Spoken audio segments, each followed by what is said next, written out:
Hello, everybody. I'm Maria Moreau. Welcome back to the First Alert Desk. We have been covering storm recovery in several North Georgia communities throughout the past couple days.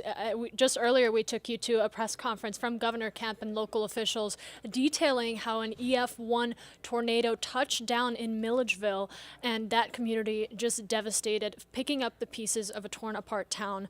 It brings into question scams. A lot of people take advantage of situations where community members, residents, and homeowners are vulnerable.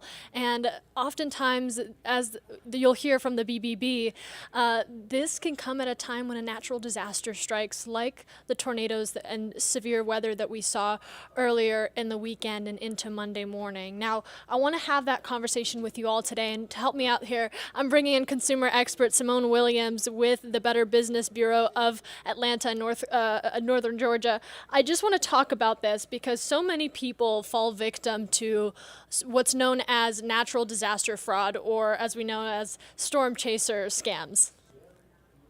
Yeah, unfortunately, first I want to get my hearts out to the community out there. I know that with this destructive storm, a lot of people feel very overwhelmed right now. They're like, I lost my house or I lost, just valuables. But, here at BBB, we do have the tips and resources to help you navigate this. So when we're talking about storm chasers, because, sometimes people will get there, but we're talking about predatory contractors who are traveling to areas hit by bad weather looking for homeowners or insurance companies to exploit.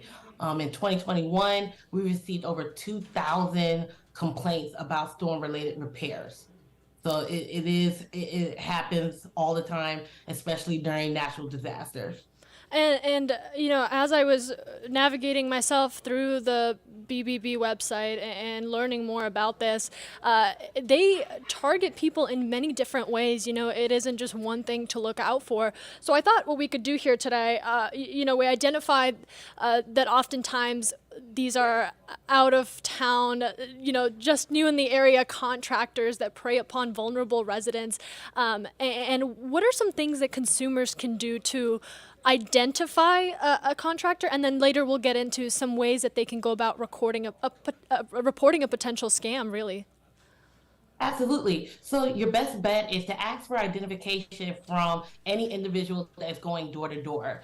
You want to check the worker's company vehicle for a business name and contact information. Write down their license plate number. If you are contacted by a contractor that's going door to door, verify with your city that they have a solicitor permit. You want to also remember the basics. BBB recommends homeowners obtain like 3 estimates for repairs. Get everything in writing and pay with a credit card when possible. And as always, you can always find businesses that you can trust by going to bbb.org. And oftentimes when you talk about severe weather and damage recovery, this impacts businesses, individuals, homes. A lot of what comes into play is engaging with insurance companies, and that is also something that can fall into the hands of a scammer. Can you explain that a little bit? So absolutely. So, you want to ask your insurance company about your policy coverage and specific filing requirements. Your insurance company may even offer or recommend contractors that they work closely and they have vetted. So you always just want to rely on your insurance company to, guide you in this. You want to save all receipts for food, temporary lodging, or other expenses that may be covered under your policy. Simone, one of the biggest things that comes up is I could not have financially prepared for a tornado to hit, or I could not have financially prepared for flooding, or a situation where you really can't have a plan because you can't anticipate it. And that comes financial vulnerability. What are some ways that consumers can identify whether a deal is too good to be true, or if it's just right for them?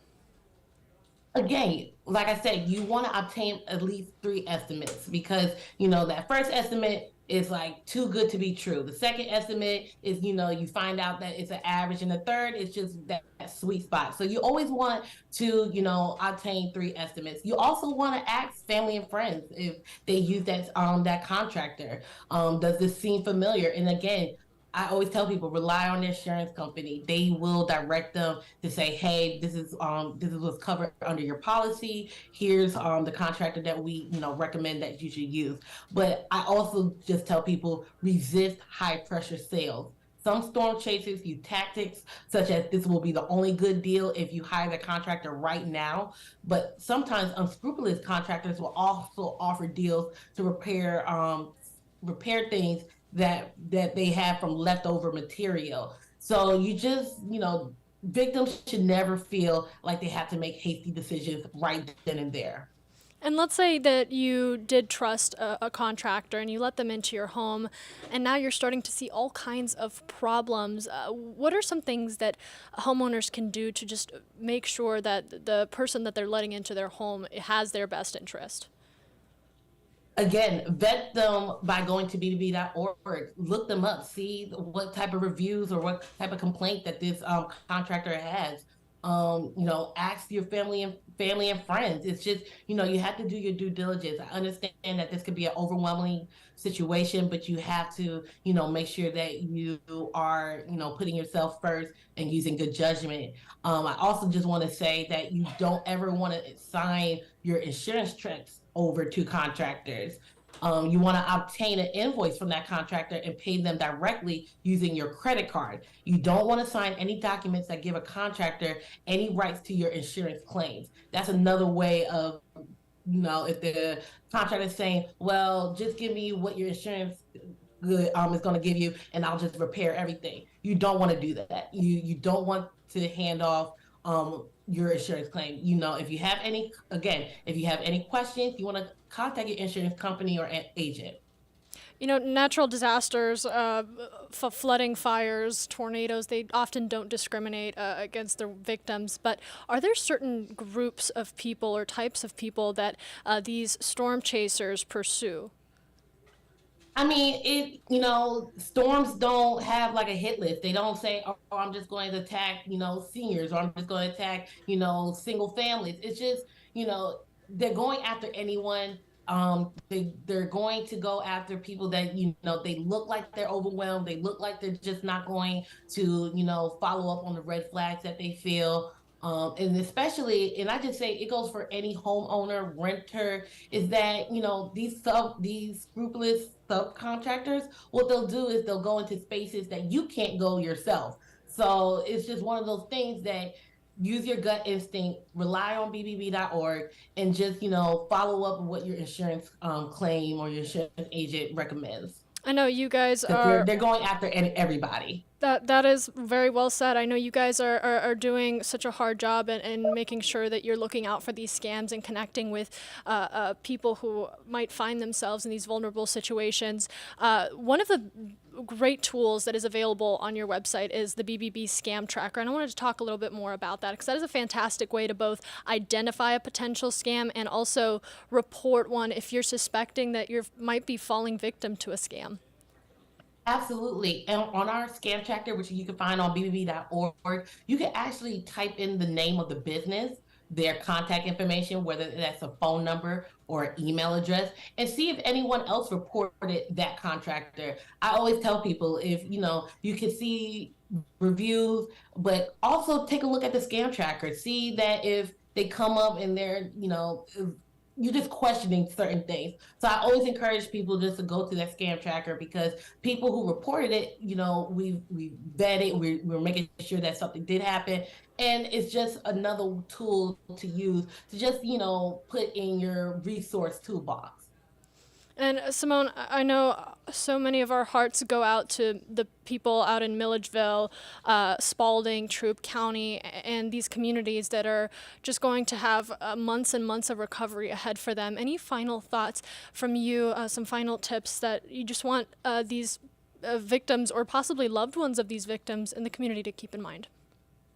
I think the best tool is sharing this resource. It's just sharing and letting people know that BBB is here. If you have any questions, if you have a question about a business or a contractor, you can always call us. We can, walk you down. We don't recommend.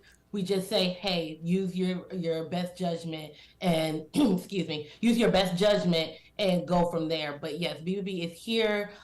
We have all these types of tips and resources for handling before, during, and after storm related incidents.